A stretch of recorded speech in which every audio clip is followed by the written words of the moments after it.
Hello friend, তোমরা সবাই কেমন আছো? আশা করি তোমরা সবাই ভালো আছো। আমি অনেক অনেক ভালো আছি। আরও একটা নতুন ব্লগে তোমাদেরকে অনেক অনেক স্বাগত।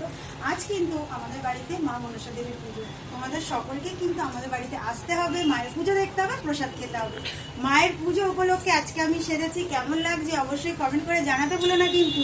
আর অনেকক্ষণ পরে কিন্তু তোমাদের সাথে গল্প করতে এসেছি, কারণ একটু তো জানো বাড়ির পুজো হলেই ব্যস্ততা, আর ব্যস্ততার মধ্যে সময় পেয়েছি আর চলে এসেছি তোমাদের সাথে গল্প করতে। মায়ের পুজো সারা বছর অপেক্ষা করে থাকি একটা দিনের জন্য। দেখো দেখতে দেখতে একটা দিন কিভাবে চলে আসলো, আর পুজো কিন্তু অনেকটাই কমপ্লিট হয়ে গেছে। সেগুলো তোমাদের সাথে অবশ্যই শেয়ার করব, সেই কারণে ভিডিওটা স্কিপ না করে অবশ্যই কন্টিনিউ দেখতে থাকো। আর মায়ের কাছে সবাই প্রার্থনা করো সবার যেন শরীর ভালো থাকে, সুস্থ থাকে, নতুন বছর মা যেন আবারও আমার বাড়িতে এইভাবেই যেন আসে।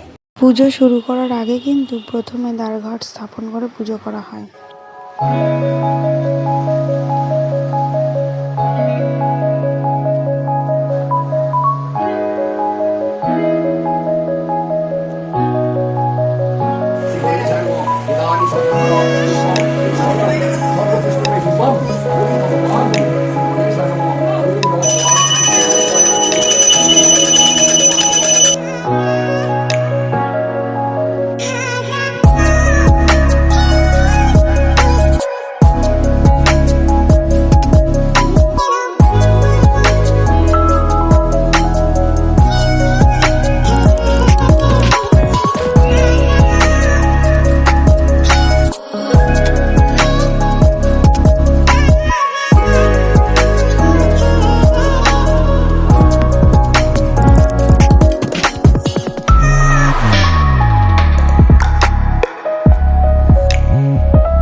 তাহলে বন্ধুরা তোমাদের সাথে কিন্তু শেয়ার করেছি মায়ের প্রতিমা আর পুজো দেওয়ার সুন্দর সুন্দর মুহূর্ত।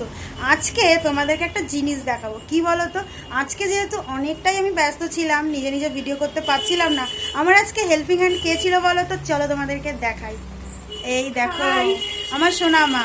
মানে আমার ভাসুরের মেয়ে, ওকে আমি আমার নিজের মেয়ের মতনই ভালোবাসি আর ও আমাকে খুবই ভালোবাসে। সে কারণে আমি বললাম একটু আমাকে হেল্প করে দে, আমি তো একা একা ভিডিও করতে পারছি না, সময়ও পাচ্ছি না, সবাই আসছে, সবার সাথে কথা বলছি, গল্প করছি, প্রসাদ দিচ্ছি, মানে নানান রকম কাজ। তোমরা তো জানো পুজো বাড়িতে কতটা ব্যস্ত থাকতে হয়, সেই কারণেই।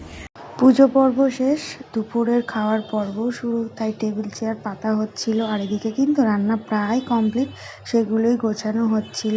আর এদিকে নিজেদের মধ্যে সবাই একটু গল্প করছিল। তাতানের স্কুলের ফ্রেন্ড এসেছিল, তাই সকলে মিলেই আমরা কিন্তু গল্প করছিলাম। এবার দুপুরের খাওয়া দাওয়া পর্ব শুরু হয়ে গেছে। তোমাদের দাদা ভাই, বাবা, মেসো, মামা সবাই কিন্তু খাবার পরিবেশন করছিল। আজকের দুপুরের মেনুতে ছিল পানির পাসিন্দা, খিচুড়ি, আর সকলেই যে খাওয়া দাওয়া করছিল সেই সুন্দর মুহূর্তটাও তোমাদের সাথে শেয়ার করছি। সাথে দিয়েছিল লাবড়া, বাসন্তী পোলাও, আলুর দম, চাটনি, পাঁপড়, শেষ পাতে ছিল মিষ্টান্ন। তোমাদের সাথে পুজোর পরের দিনের ভিডিওটাও শেয়ার করছি। পুজোর পরের দিন ঠাকুরকে কিন্তু দই কর্মা দেওয়া হয়। তো ঠাকুরমশাই সময়ে এসে পুজোটা করে ঘট নাড়িয়ে সুতোটা কেটে দিয়েছে নিয়ম অনুযায়ী, যেটা করতে হয়। তাহলে ফ্রেন্ড, আজকের মতো ভিডিওটা এই পর্যন্তই রাখছি। তোমরা সকলেই ভালো থেকো, সুস্থ থেকো। ভিডিওটা কতটা ভালো লেগেছে অবশ্যই কমেন্ট করে জানাতে ভুলো না। সকলকে টাটা।